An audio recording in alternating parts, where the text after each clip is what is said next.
My parents told me I wasn't invited to Christmas this year. You make everyone uncomfortable. A week later, my dad sent me a request. $1,900. Your share of the holiday groceries. I sent back $1.90 with a note.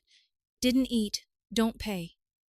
Then I canceled the Costco card, froze the family Amazon, and flagged the shared MX for review. 2 days later, my mom called me crying. How could you? I found out I wasn't invited to Christmas this year through a 3-line email. We've decided it would be best if you didn't come. Everyone feels uncomfortable because of you. We hope you understand. No call, no conversation, just an email like I was being let go from some part-time job. I read it on a Tuesday morning, sitting in my apartment with my coffee half gone and my work laptop still waking up. I stared at those words like maybe they'd rearrange themselves into something less humiliating. The worst part was how calm it sounded, like it wasn't a big deal, just a little scheduling update. By the way, we've erased you from the holiday this year. Don't take it personally. Except it was personal. Of course it was. I noticed the shift over the last couple years. Subtle things. My mom stopped asking if I was coming early to help cook. My dad stopped calling unless he needed something, usually money. My brother and his wife started treating me like I was radioactive, but I still showed up. I still brought gifts, cooked, cleaned, laughed at unfunny stories, smiled through the tension. I kept waiting for someone to say it out loud. Now they had. I didn't reply to the email. I waited 1 day, 2 days, a week. No one reached out. Then, I got a Venmo request. $1,900 from my dad. The note said, "Your share of the holiday food." I actually laughed out loud. Alone in my apartment. They had disinvited me from the holiday, told me I made people uncomfortable, and then expected me to pay nearly $2,000 for the privilege of not being there, like I was just a line item in their budget. I sent back exactly $1.90, added a note, "Didn't eat, don't pay," and then I started cutting them off.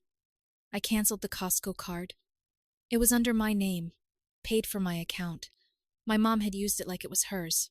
I imagined her standing in line with her cart full of king crab legs and paper towels, only to be told the card wasn't valid. I didn't warn her. Next, Amazon. They'd been using my Prime for free shipping, groceries, and my streaming account. My dad used my login to watch those political documentaries he was obsessed with. Gone. I changed the password, removed all the devices, locked it down. And then the MX card. Joint account. My parents added me when I had better credit so they could qualify for a higher limit. I flagged it for suspicious activity and requested a full review. That froze the card instantly. 2 days later, my phone rang. My mom's number. I didn't pick up at first. Then it rang again and again. Finally, I answered. She was crying. Not apologizing, though, just crying like I'd stabbed her. "How could you do this? How could you be so petty? They were your parents." I didn't say much. I just let her talk. She wanted me quiet and obedient. She wanted me generous and invisible. She wanted me to feel guilty, but I didn't. That was the thing that scared her most. 3 days after my mom's meltdown call, my brother finally reached out. No greeting, no context, just a text that read, "Was that really necessary?" I stared at it for a minute. The last time he messaged me was to ask if I could help cover half of our dad's dental bill. He never even said thank you, and now he had the nerve to call me out like I was the problem. I didn't answer. Later that night, I saw a group text pop up on my phone. My mom had made a new Costco membership under her name. The message was short and passive-aggressive. New family account for Costco. Me, Mike, and Jess. Thanks to real family for stepping up. They weren't even trying to be subtle anymore. It was bait, obviously designed to make me feel guilty, jealous, left out, but it just made me laugh. Real family? These were the people who cut Kimberly out of Christmas, like I was an inconvenience, and then sent me an invoice. They thought they were punishing me by excluding me. What they didn't realize was they were just freeing me. So, I kept going. Next up was the phone plan. They were all still on my mom, dad, and even Mike. I'd added them years ago when I had a job with a good discount, and they begged me to let them ride along. It was only supposed to be for a few months. That was 6 years ago. Only my dad had ever made an attempt to pay his share, and that was sporadic at best. They'd been coasting, assuming I'd just keep covering it. I gave them 1 week's notice, sent a group text. Phone plan ends Friday. Please switch to your own account before then. No replies. Not even a thumbs up. Classic. I knew they thought I was bluffing. I wasn't. Friday hit. At 12:01 p.m., their lines were deactivated.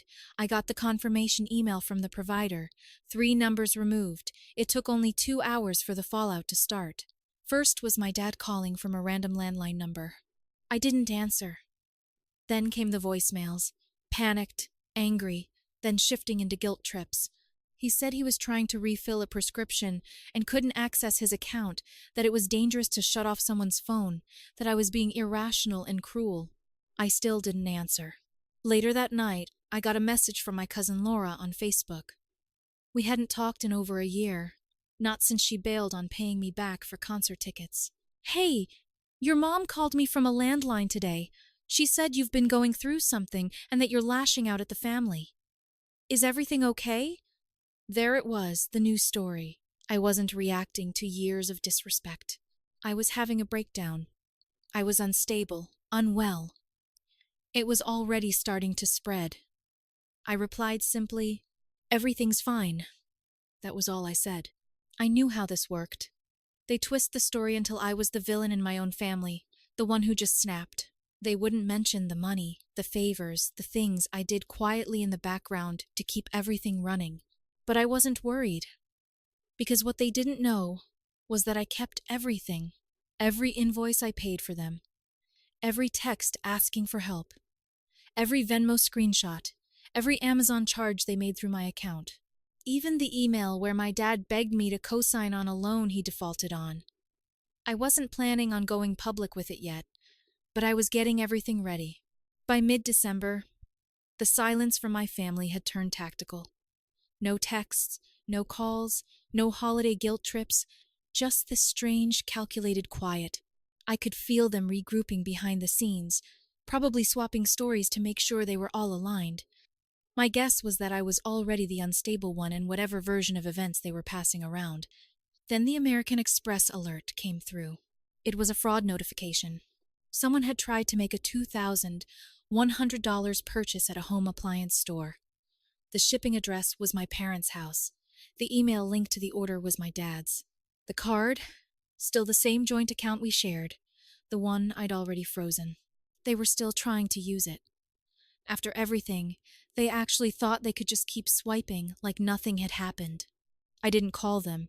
I called the bank. The rep asked if I wanted to dispute the charge. I said yes. Then I told her the full story, how I'd been the primary account holder, how they had added themselves years ago, how I'd been paying it down solo ever since, and how I had recently flagged the card because of unauthorized use. She paused for a second, then said they could launch a full audit and internal investigation. They'd check the last 12 months of charges, verify who made what, and possibly involve legal if anything looked off. I agreed, told her to proceed. Then I started pulling receipts. I went through my email, Venmo, old texts, and bank statements. I didn't realize how much I'd quietly taken on until I saw it all in one place. Rent, groceries, car repairs, random emergency transfers, Christmas gifts I'd ordered for them and never got paid back for, subscriptions, online orders through my Amazon, streaming accounts, even their damn dog's medication, which they'd shipped to my house once because it was cheaper with my discount. By the time I was done, I had a spreadsheet with dates, amounts, and proof totaling just over $14,000 across 2 years. $14,000. All while being told I was ungrateful, selfish, hard to love. That same night, I got an email from my mom. It was long, dramatic, and coded in faux concern. She said she missed me, that things had gotten out of hand, The family shouldn't fight over money, that she was worried about me. But right in the middle of all that sugar was the knife. "If you're determined to make this ugly," she wrote, "we can go there too." That sentence hit like ice. It wasn't even subtle. I didn't reply. Instead, I made copies of everything, uploaded it to a secure cloud account, shared with no one, printed out physical copies and put them in a fireproof box, made backups on a USB, and tucked it in the back of my closet. The funny thing was, they still didn't think I would actually push back. Not really. They thought I'd run out of steam like I always did. Apologize, send a card, show up. They didn't understand that I had crossed that point already. The part where something inside you breaks in a way that doesn't heal the same way again. They thought they were winning because I was quiet. They had no idea I was preparing for war. 4 days before Christmas, I got a notification that someone had signed for a certified letter addressed to me. I wasn't expecting anything, so I figured it was some delayed online order. When I opened it and saw a legal firm's logo on the top, I actually laughed. My parents had hired a lawyer.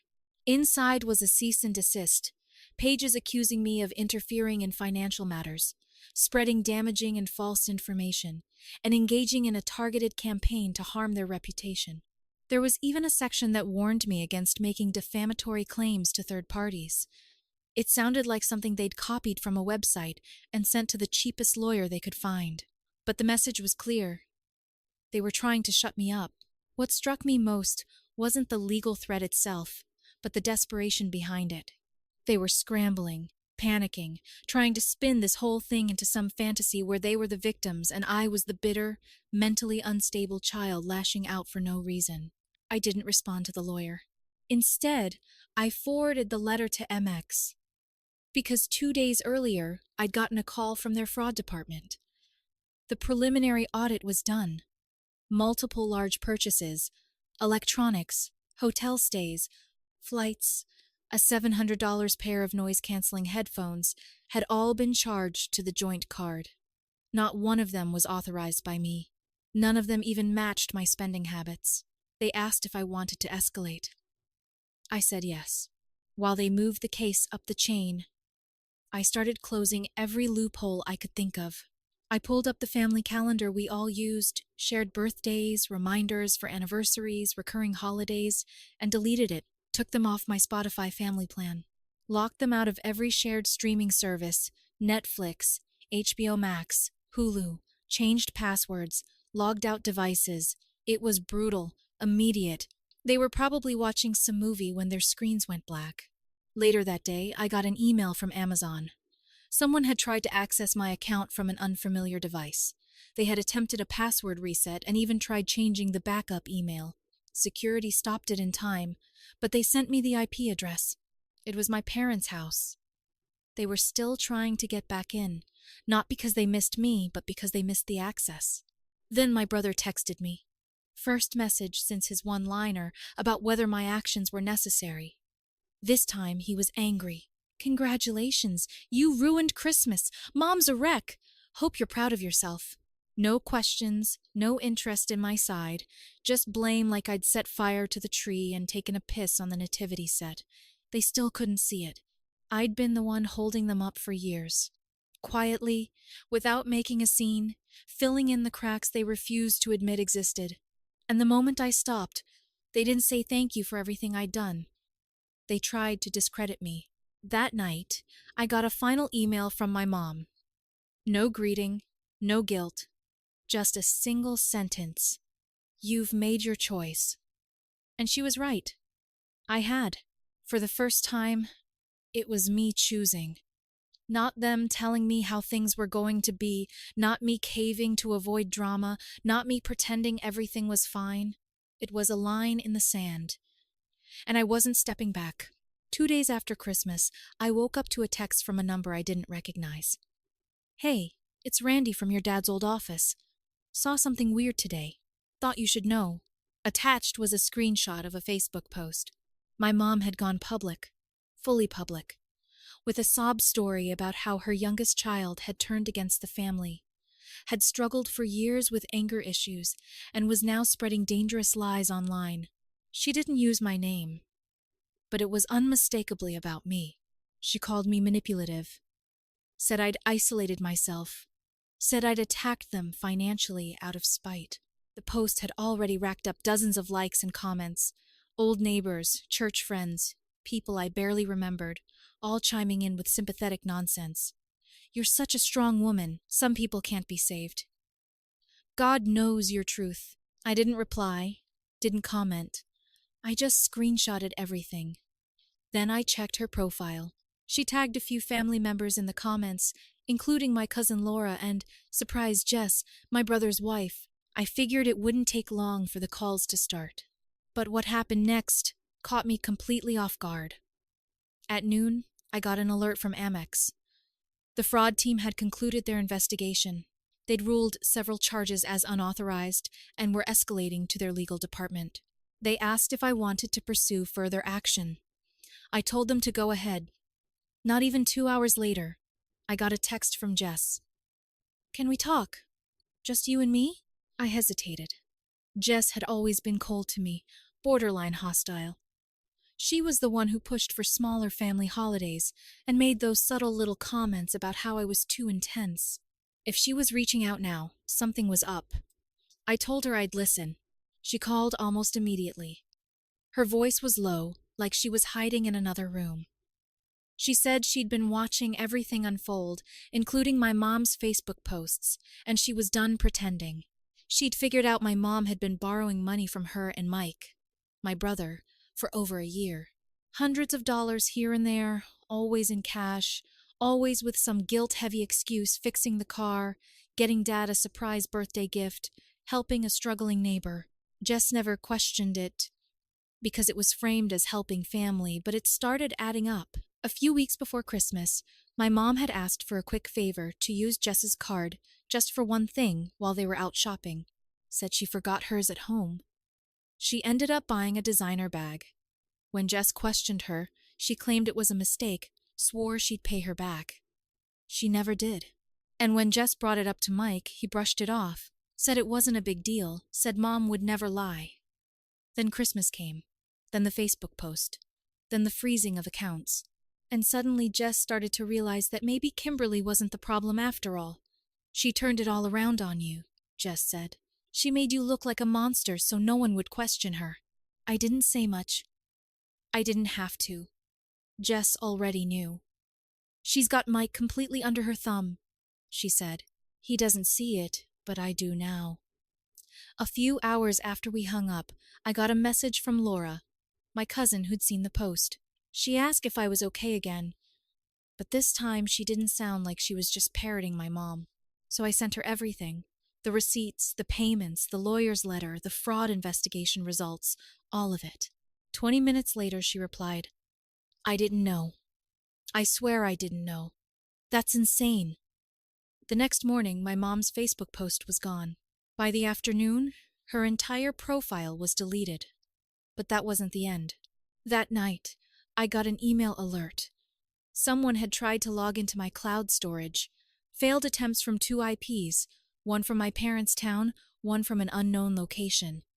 The files were fine. Everything was backed up, secured, and double encrypted. But they were clearly trying to find out what I had. And I was just getting started. New Year's Eve came with no fireworks. Just another notification that someone had tried to access my backup drive. Whoever it was failed the 2-factor authentication again. I didn't need to guess. I knew exactly who it was. They were scared. The silence from my parents and brother stretched for a full week after my mom deleted her Facebook. No messages, no phone calls, not even one of those pathetic, guilt-laden Bible verse emails she used to send after family arguments. But the absence didn't feel peaceful. It felt like the quiet part of a storm, the part where everyone is bracing for whatever comes next.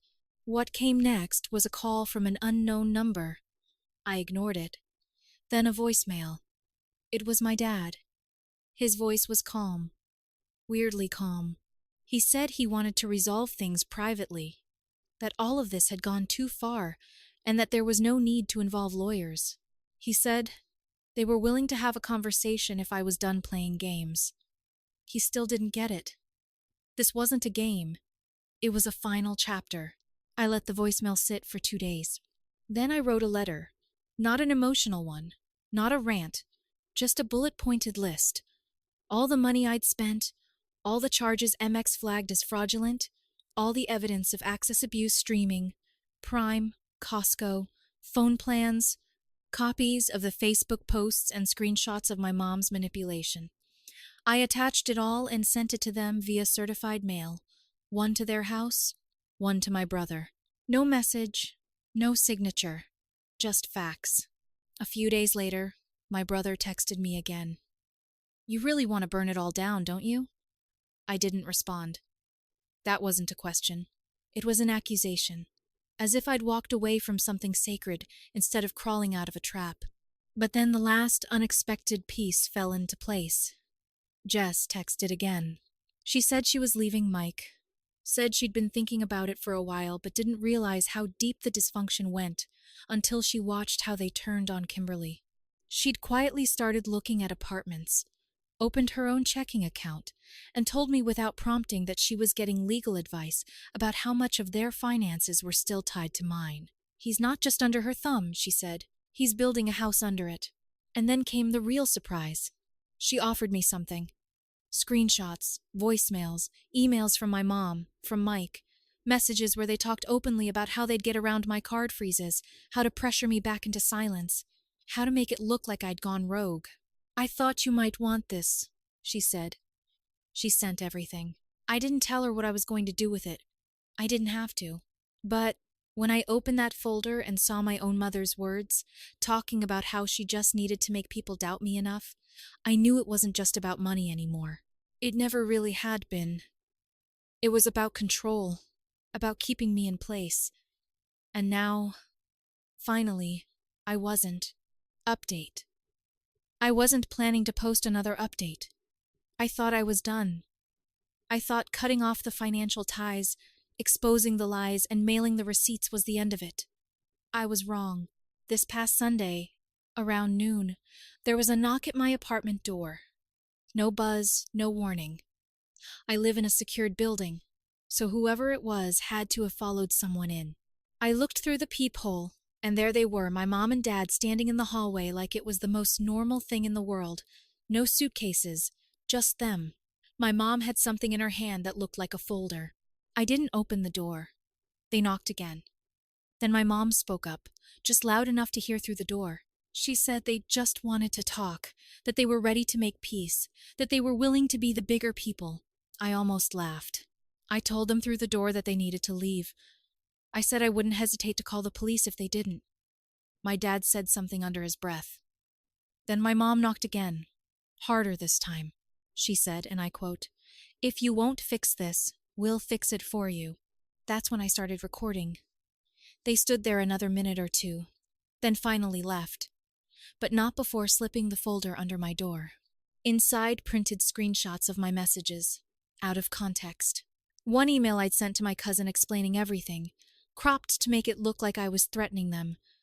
A few clipped texts from years ago when I was frustrated and venting. At the back, there was a handwritten note from my mom.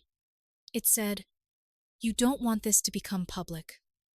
Think about your job. Think about your future. Family should stay family." So, yeah. They tried to show up and intimidate me. They tried to manufacture a paper trail to flip the script again, and now they're hinting at blowing up my life if I don't play along. I've forwarded everything to my attorney.